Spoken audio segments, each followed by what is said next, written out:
नमस्कार रीतिका ब्लॉग को आपण मानक स्वागत। मु आज आपण मानक सहित झुडंग आलू भजा रेसिपी शेयर करी।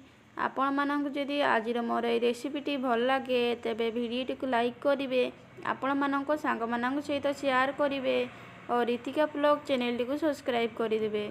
तो चलतु डेरी नक आज रेसिपीटी आम आरंभ करवा। ये देखु मु झुडंग आलू नहीं एवं झुडंग को मु भल धोई नहीं। ये मुझे दुईटी आलू को मध्य धोई नहीं एवं या काटिबा।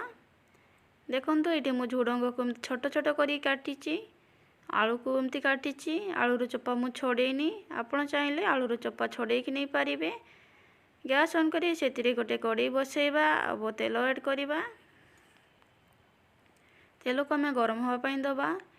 तेल गरम हो गला परे एथिरे में पकेबा गोटे सुखिला लंका एवं पंचफुटण जगार आप जीरा को दे पारे। भल भाव भाजी हो गला परे एथिरे आम ऐड करवा काटिक रखिथिबा प्याज,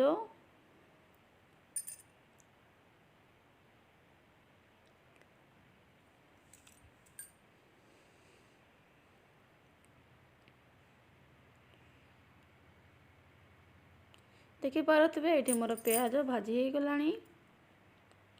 एथिरे आम ऐड करवा काटिक रखिथिबा झुडुंग एवं या को आम एमती मिक्स करदबा।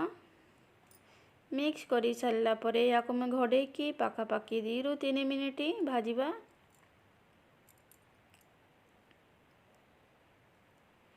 ये आमर 2 ରୁ 3 मिनिट भाजिला परे आम झुडंग अधा भाजी हो जाइए। या को टिके एमती मिक्स करदबा एवं एथिरे आम काटिक रखिथिबा आलू को पकेबा। एथिरे पकेबा लंका गुंड, हलदी गुंड एवं स्वाद अनुसार लूण एवं या को आम एमती भल भाव मिक्स करदबा।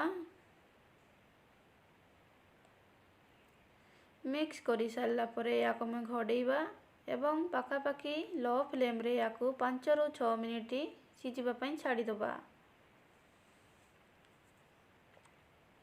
5 ରୁ 6 मिनिट घोड़े सिझेला पर देखिपे ये आम झुडंग आलू भल भाव भाजी हो जाइए।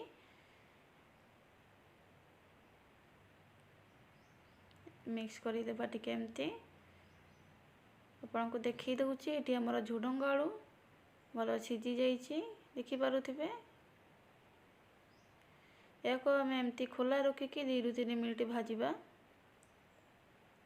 2 ରୁ 3 मिनिट भाजिला पर देखिपे ये आम झुडंग आलू भजा रेडी हो जाइए। आपण मानक आज मोर रेसिपीटी केमती लगिला कमेंट माध्यम निश्चय जनइबे। वीडियो को लाइक करेंगे, शेयर करेंगे और मो चैनल को सब्सक्राइब करदे। तो आज वीडियोटी मुझे रखुची। धन्यवाद।